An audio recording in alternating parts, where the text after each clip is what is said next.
Norbert Chopek's church was like many Protestant churches. It was very plain.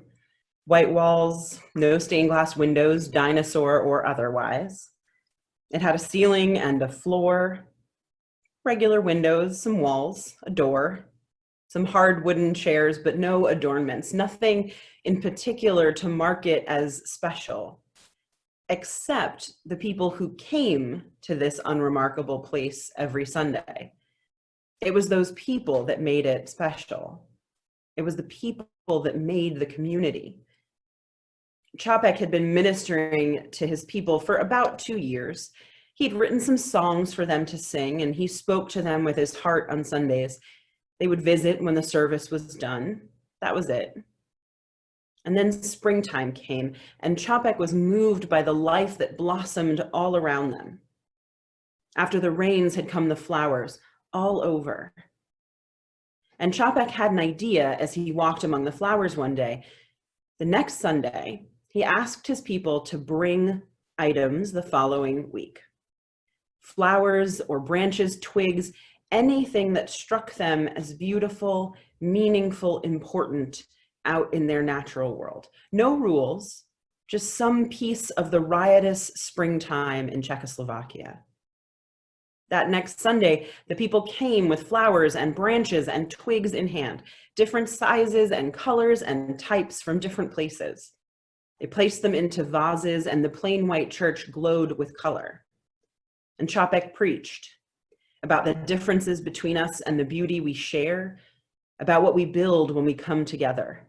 And at the end of the service, each person chose a different bit of beauty than the one they walked in with, and they made their way home, reminded of the individual beauty, the collective wonder, and the give and take of a community of souls.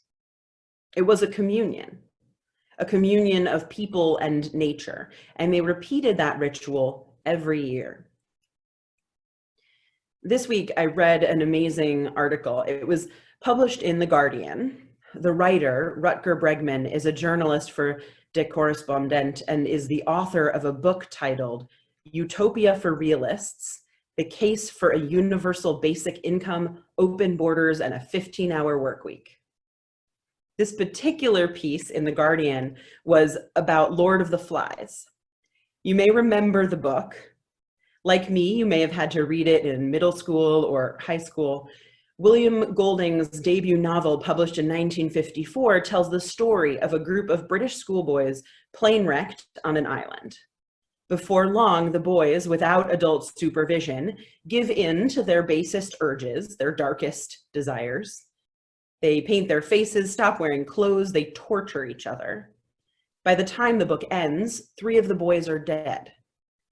Bregman reminds us that when a British naval officer finally finds them on this island and expresses surprise that they couldn't manage better, Ralph, one of the boys, begins to cry, and Golding writes, "Ralph wept for the end of innocence, for the darkness of man's heart." I remember the story being hard to read, and I remember conversations among peers about what we would do if it ever happened to us.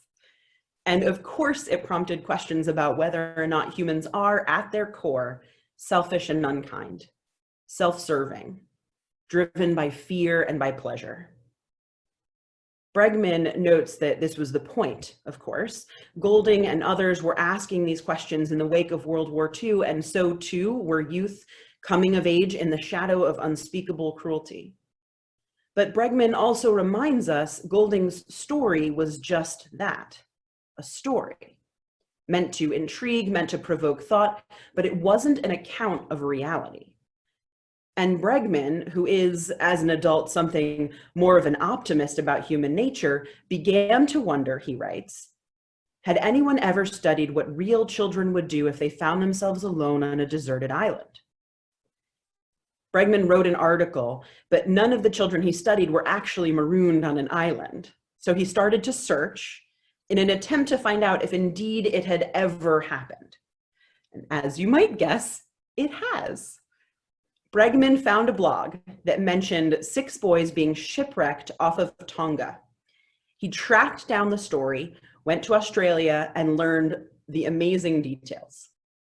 In 1966, Peter Warner, a ship captain, came upon a little island, Ata. It's an island that had been uninhabited since slave traders had abducted the entire population of indigenous people in 1863. Warner noticed a small vessel moored at the island and went closer. A boy shouted, and soon Warner learned that 6 boys had been stuck on the island for what they calculated was about 15 months. The story is 6 youth ranging in age from 13 to 16, all students at a Catholic boarding school in Tonga, took off in a small fishing boat they stole one day because they were bored. They wanted to go to Fiji or maybe New Zealand. They were caught in a storm. They were buffeted about with no food or water for 8 days, and eventually they spotted and then landed on Ata and spent over a year there. So Bregman went to meet with the captain, Peter Warner, who was 90 when Bregman interviewed him, and one of the students who had been shipwrecked. They could recount the details of that time perfectly, and in his article, Bregman reconstructs some of it for us. He quotes Captain Warner's memoirs that note that although Ata is seen now as uninhabitable, quote, by the time we arrived, the boys had set up a small commune with food garden, hollowed out tree trunks to store rainwater, a gymnasium with curious weights, a badminton court, chicken pens, and a permanent fire, all from handiwork, an old knife blade, and much determination. Bregman goes on to write, quote, while the boys in The Lord of the Flies come to blows over the fire, those in this real-life version tended their flame so it never went out for more than a year. The kids agreed to work in teams of 2, drawing up a strict roster for garden, kitchen, and guard duty. Sometimes they quarreled, but whenever that happened, they solved it by imposing a timeout. Their days began and ended with song and prayer. One of the boys slipped one day, fell off a cliff, and broke his leg. The other boys picked their way down after him and then helped him back up to the top. They set his leg using sticks and leaves, end quote. When the boys were found, they were all in great health. Even the broken leg had healed perfectly. It is quite a different tale from the one told in The Lord of the Flies. Bregman, who can't abide a cynical view that says we humans are truly selfish and unkind by nature, hopes that perhaps we might begin to tell the true story of the boys of Ata rather than Golding's invented story. And I'm with him on this. I don't believe that at our core we humans are selfish. I don't believe that we are designed to be driven by fear and scarcity and meanness. I believe we learn fear, we learn hate, we learn greed, but we can also learn to start and end our days with song and prayer. We can learn to put ourselves in timeout. We can learn that it is right and good to make that risky trek down the cliff to save another who has fallen. We can learn that taking turns at the chores, doing our part, and committing ourselves to our collective survival can actually ensure that more of us survive. We can learn the power of teamwork. We can learn kindness. We can learn to value community even more than we value self.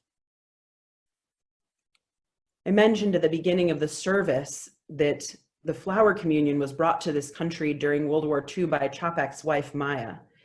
She was here visiting, but was never reunited with Norbert because he was killed in a concentration camp. He'd been taken there because of his religious beliefs. The court records show that the Nazis believed his preaching to be, quote, too dangerous to the Reich for him to be allowed to live. He was sent to Dachau and died during a medical experiment there. But the flower communion that this gentleman created 17 years prior flourished here, halfway around the world. This ritual of giving and receiving that he created, not giving and receiving from God or from your minister, but from each other. This ritual of hope and love and peace is embraced by Unitarian Universalists nearly a century after Norbert had his inspired vision of his plain church filled with nature's beauty. Sometimes, when I talk about the flower communion, I lean hard into our first principle. We affirm the inherent worth and dignity of every person. The flower communion echoes in the bringing of individual flowers that each person brings their unique life, their gifts, their talents, their beauty and individuality. Sometimes when I talk about the flower communion, I affirm in words that every person is beautiful in their own way, has a right to a life that is full and safe, with a chance to find the things in this life that make them happy and whole. I affirm how hard it can be to believe this about ourselves, to truly honor our own beautiful wholeness, and how hard it can be to truly live this out in our interactions with every other human being, to truly honor their beautiful wholeness. The flower communion is, I have been known to say, a reminder of how important it is to recognize every person's inherent worth and dignity. But that's not the end of the story. In addition to the inherent worth and dignity of every person, no matter their color or creed or gender expression or sexual orientation, we still have to behave in a way that privileges the community. Our inherent worth and dignity doesn't give us the right to behave however we want. It doesn't give us the right to put others' lives in danger. Our beautiful individuality doesn't mean that we get to live our lives selfishly or even with our individuality at the forefront of our minds. And the message of the flower communion is exactly that. Chopek didn't have people hang on to those branches and flowers they brought. They didn't get to keep them. Instead, they brought them forward. They made an offering of them. They gave them to the community they belonged to and that they loved. When we have celebrated our flower communion in person, sometimes people don't bring a flower. Others bring lots of flowers. The congregation provides bouquets. And then each person leaves with a beautiful bloom. Ultimately, the flower communion is a ritual that reminds us that we must offer the gifts we have to build a community that is larger than ourselves. And that when we do, we create something amazing and wondrous. And then we reap so many soul-heartening rewards. The flower communion is about the creation of committed communities of people working to make the world better and brighter, not just for themselves, but for everyone. I'm sure we've all seen lately the protests by folks who want to reopen their states regardless of the situation with the coronavirus. In some cases, it's less protest and more armed terrorism, if we're naming it honestly. Our principles call me to attempt to understand where they are coming from. Of course, people are scared. For many around the country, their fiscal health, such as it was, is in even greater freefall. Add that to the baseline fear of a world changing rapidly before our eyes and health that is precarious, I can appreciate a sense of urgency for things to go back to normal. A desire for people to go back to work and get on with living the way they know how, the way that it was. But this might sound hyperbolic, but I don't actually think it is. The way things were was a little bit Lord of the Flies-ish. And that's evidenced not only by the armed storming of Capitol buildings, but also by the wildly uneven wealth distributions in this country. The ways that vast majorities of our people live hand to mouth without any safety nets and without support for their health and wholeness. We have been living Lord of the Flies, perhaps exactly out of fear that that is who we are. A fear of scarcity breeds more sense of scarcity. But we don't have to be this way. We can be the youth of Ata instead. We can live deeply into communities on every level, local and personal ones that support and love and care for us, and that we support and love and care for, but then also national and global communities, living and voting and making our choices based on a commitment to the beauty and wholeness of the collective. Chopek once wrote in his prayer for the flower communion, "Let us renew our resolution sincerely to be real siblings, regardless of any kind of bar which estranges one from another. In this holy resolution, may we be strengthened, knowing that we are family, that one spirit, the spirit of love, unites us, and may we endeavor for a more perfect and more joyful life. If ever there was a prayer that needed to be heard, it's that one. Let us be a family. Here in this congregation, in our towns, in our state, in our nation, out in the wider world. Let us attempt with everything we have to live the truth that we are united by one Spirit, the Spirit of love, and that we can indeed create a more perfect and more joyful life for all. Obviously, we are not in our space, and you could not bring flowers to put into our communal vases to then take home, but I am hopeful that many of you were able to either color in your coloring page or bring a flower to your viewing area. And this is the moment that I'm going to ask you to put your flower into the camera if it isn't already there.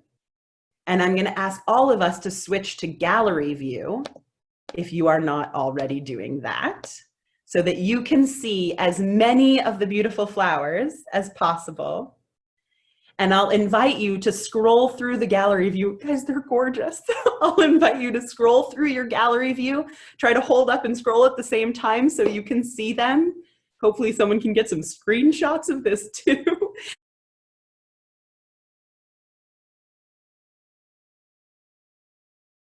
And to listen to my words. Whenever Norbert Čapek led this ritual in Prague, he would consecrate the flowers.